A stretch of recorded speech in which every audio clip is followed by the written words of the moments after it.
Hey, good morning, everybody. So wherever you're at, you can see I'm in Hawaii. You can also see that you can't see my face very well. Actually, I've been told that I have a face for radio. So if you've been here for a while, you know what I look like. I didn't bring my fancy studio lighting or any of that kind of thing. I would rather that you listen to what I have to say than to look at the production quality of the uh, of the live today. So anyhow, there's something I really want to make sure that we're clear on, because when I coach my clients, this is something that comes up really often. And a lot of times it's the reason that they decide to do something different, to get involved, because they can tell, they know that they can start to feel that they're slipping a little bit. And they also, the common theme, and you've heard it from your grandparents, from your parents, and now if you're getting older, 50 or over, you can start to kind of feel it yourself. This whole concept of where'd the time go, right? Time just starts, it just flies by. Where'd the time go? And first of all, I want to give you a few solid concepts about why this actually happened. It is a real thing, right? Everything's perception in our mind, so it is a real thing. But there's also things we can do about it. That's the bad news, good news kind of thing, right? Now there are some people, I get it. They're like, well, I've heard people say, well, why would I want to live any longer, right? Well, if you have that kind of attitude, or if you didn't feel good, or you weren't doing something good to help other people or making a difference, I guess I can understand that. But from where I stand and the people that I coach, and I start to see the difference they're making in not only their own life, but now it's having this ripple effect with their kids and grandkids and other people in their life. They start watching what they're doing and start going, hey, I wonder if I could do that. So it all is tied together. So let's get into this concept of time and why it seems like it speeds up. So first of all, the first concept is that time really is proportional. So if you think about it, when you're 10 years old, a year it's 10% of your life, right? But when you're 60 years old, it's only 1.6%. A year is only 1.6% of your life, right? So proportionately, time does speed up, right? And your brain doesn't see time like in units. We measure time with a clock, but that's not the way that nature sees time. That's not the way time really works. It's just a way we had to develop as humans, so people showed up on time, and so we could schedule calls on time. But it really isn't how nature worked, right? It doesn't see time in units. It's relative. Our brain sees time relative to the total lived experience. Okay, so each passing year, if you think about it that way, occupies less mental space. Every year is less mental space in a relative basis. Okay, so it obviously, in that mindset, it's going to speed up, right? And the other thing that happens is when we start looking at novelty versus routine. Novelty meaning new stuff, exciting stuff. Routine, just kind of the same thing day after day. So the brain sees time by change. Okay, what's going on different today, by novelty, not by clocks. The brain doesn't acknowledge clocks. Now I know some of you are saying, well, yeah, it does, because I started at 8 and I quit at 5. That's not what I'm talking about. The brain doesn't connect anything to that. So new experiences causes the expansion of time, which means that time slows down every time it's a new experience. But repetition actually compresses time. When you compress time, it's going to speed up. So, think about this. When you're young, everything's new, right? It's your first love, your first job, your first setback, your first failure, all of those first, your first big win, right? And so that causes this dense memory formation, because all of these first things attach a lot of emotion to it. And as you get older, the days get more predictable and they're routine, and there's fewer firsts, and that actually speeds time up. So the brain says, nothing new here, and so it just, those all of a sudden these months and years start to vanish. Okay, it compresses time, and that time speeds up when there's nothing new here. Okay, so time doesn't actually move faster, but your memory of it gets thinner.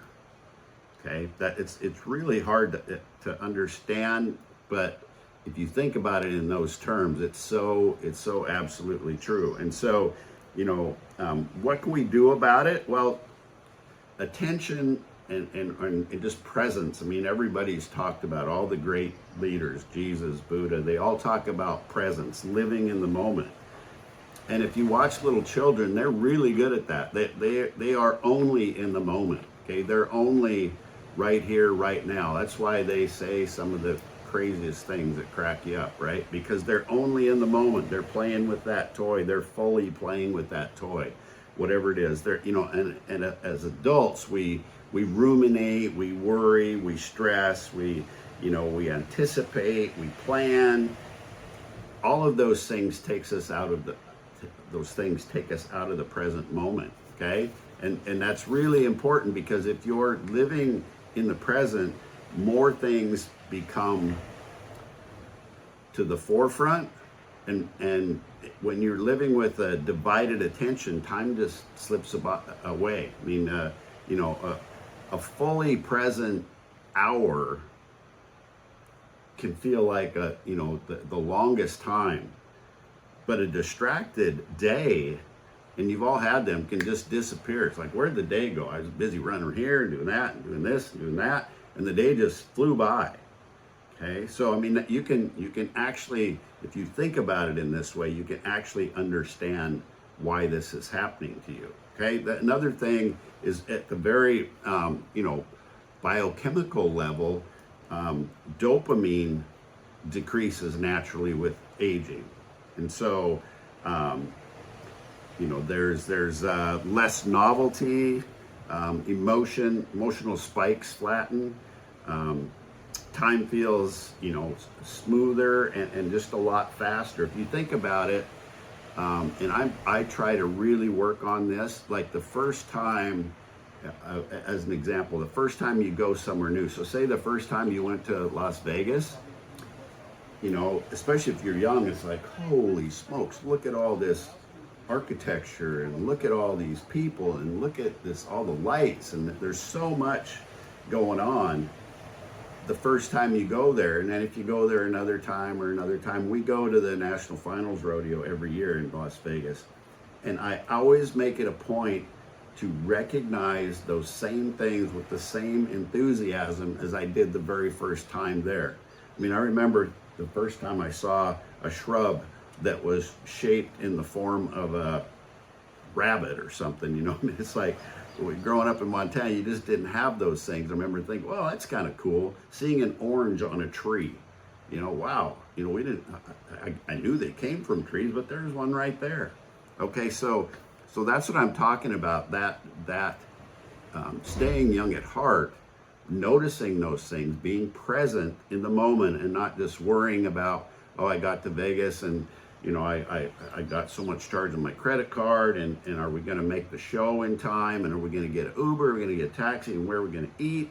All of those things take you out of the present moment and make time just fly by. Okay, so when you do that, life becomes less intentional, and when life's less intentional, there's less enthusiasm, there's less excitement, and there we go again, less presence, and that time just starts to compress and speeds up again. So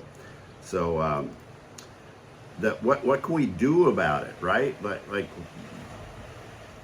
what can we do to make your life different? And that's why we do what we do in our program. That's why we have challenges. That's why we measure things. That's why we're creative. That's why we help people discover what their unique gifts are and double down on those things, and help them, help them have new challenges, to live on the edge just a little bit, not so much that you're dangerous and out of control, but live on those edges instead of in the middle where everything's comfortable and everything's, easy. Let's live on that edge a little bit and take, so you're just slightly at risk, right? And you've all felt that exhilaration, bad or good, when you just about get into a car wreck or something, just out of the blue, you're just kind of stumbling along and boom, you get that exhilaration, that excitement. Those types of things actually can slow time. And if you've ever had that experience, you know exactly what I'm talking about, right? So, and the other thing is like putting ourselves out there, like me, right?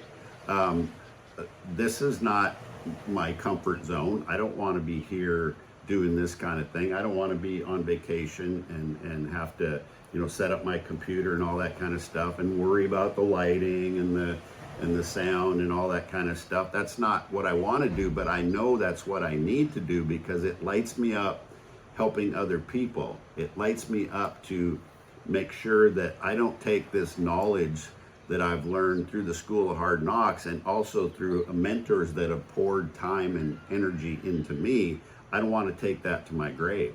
So, those types of things, learning a second language, learning a musical instrument. I mean, creative mode or creation mode slows time. When you're in a creative state of mind, time slows. And I'm sure you've all felt that at one time or another. So, how do we change this? We do hard things on a regular basis. Like say you learn new skills, you learn musical instruments, you learn languages, you train the body, okay, and the mind in new ways. That there's all kinds of things you can do on your phone to games that you can play. You have to be careful with that because some of them are just a mind drain and not engaging, not learning type things, and just a waste of time. I mean, you want to speed time up, just sit there on your stupid ass phone and scroll through stuff over time, right? Because it's mindless, it's not engaging, it's not challenging. And so time just, you'll look down, it's like, oh crap, I've been sitting here for an hour doing absolutely nothing, right? That's a perfect example of what not to do, okay? And also create markers, create goalposts, create lines in the sand, if you will, some projects or events or challenges or deadlines, right? When we retire, you tend to think that, oh, I got all day. How cool is it going to be? I'm just going to golf every day, all day, and it's going to be the coolest thing in the world. Well, you know what? After 6 months, a year of that, something that you can do all the time, anytime, loses its luster, right? It's not as much fun anymore. It's not challenging. It's not engaging. It kills the day, but are we supposed to be here on earth to spend our time killing the day and just getting through it? Or are we supposed to be thriving, helping other people and living on that edge like I talked about? So comfort can feel good temporarily, don't get me wrong, but it erases time. So after you get through that first phase of golfing or fishing or whatever it is, whenever you want, because you couldn't do that when you were working, once you get through that first phase, usually for people it's about a year, trust me, you're going to be looking for something else, and this is what you need to do. So I'm not trying to scare you, it's not a warning and decline, but it is a call to re-engage. Okay, there are solutions, but you have to take charge. And time slows when you fill it with meaningful, difficult, and actually work that matters to you. And what lights me up is not going to be the same for you. That's why groups or teams or communities like we have here, that's what makes it so valuable, so deep, so rich, because we all have our gifts. And when you have a group like that and your contribution matters, you can actually make a difference in other people's lives, be it older people and inspiring them to live at a higher standard, or for us older people to take the lessons we've learned and reach back down and help these younger people figure out how to live, because they they struggle right now. They have a lot of different challenges that we didn't have as a kid. That said, we've had a lot of challenges that they have no idea how to navigate. So why wouldn't we? The other issue I see with a lot of older people is they don't want to learn the new technology. They don't want to learn AI. They don't want to learn this or that. It's too hard. I'm too old. And so what happens is we used to respect our elders, right? People our age really respected our elders. Okay, that was what we were taught. It's what we were brought up with. But in cultures before us, even before my time, we used the wisdom. They'd sit around the fire and they'd listen to the elders talk about things that they'd learned kind of the hard way, right? But what happens is if you're becoming, my age, 50, 60 or older, and you're not keeping up with the new technology, these young people don't feel like they have anything to learn from you because you don't know how to use a computer, you don't know how to use a phone, you don't know how to use proper lighting. Those types of things, you don't know how to use AI. So we have to, as we get older, engage in these newer technologies, become fluent in those things so we can take our wisdom that we've gained through the School of Hard Knocks and apply the new technology to that and be even more valuable to these younger people. But we've got to do both. We can't just sit on our heels and sit back and say, hey, I've done my work. Now I'm just going to go fish or go sit on the deck in Hawaii, all the time. You can't, you will not feel fulfilled. Trust me. It doesn't work that way. I've had hundreds of clients I've worked with, and I know it's great in the beginning, don't get me wrong, but after a while it's like, there's more. So when you get to the point and you understand this stuff and you start slowing time down by doing meaningful things and challenging yourself, that's what I love about training with weights. It challenges the body, but it also challenges the mind. So you're kind of killing two birds with one stone. But when my clients do this, 100% of the time they're like, their comments are, wow, this is the longest, best, richest chapter in my life. They're not saying, wow, that last year flew by. They're saying this is the longest, best, richest, most fulfilling chapter of my life. And that's what I want for you. So start thinking about these things. Start thinking about ways that you can challenge yourself, ways that you can use your God-given talents to help other people, not just other people, in our cohort, but younger people, how you can inspire them, mentor them, show them the way, lead the way. And that requires you to step up with the new technology. And when you can meld that new technology with, wisdom that you've learned the hard way through the School of Hard Knocks. And, when we were, we're using carbon paper in school, and now we've got, we could dictate something to AI and it'll print something out for you. It's crazy what we can do, but you have to use all of those gifts.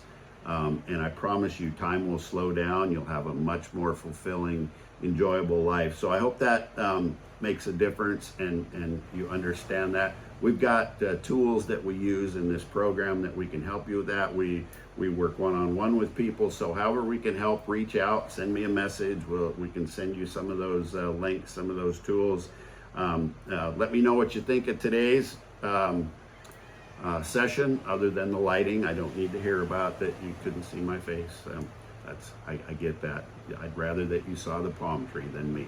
So have a good day. Let me know if I can help. That's what we're here for. And take care and go do something challenging.